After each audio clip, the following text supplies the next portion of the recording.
If you ever saw a squirrel with a tail that shimmered like morning sunlight, you'd probably blink twice. But in the middle of Maplewood Park, there lived one just like that. His name was Pip, and every animal knew his tail was magical, though no one knew what it could do. Pip himself was curious, but no matter how hard he flicked, twirled, or curled his tail, nothing unusual ever happened. Still, he loved to scamper about the trees, collecting shiny acorns and dreaming of magic. One blustery afternoon, Pip found a strange, blue-speckled acorn tucked between two roots. When he touched it with his tail, a little spark fizzed in the air and the acorn popped open, sending a tiny swirl of sweet-smelling steam into Pip's nose. Suddenly, right where the acorn had been, there was a miniature cake with frosting as smooth as clouds. Pip's eyes grew wide, his tail could turn acorns into cakes.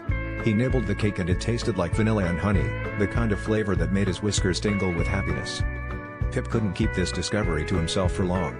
Soon, the news spread through the park and animals of all kinds came to watch the magical transformation.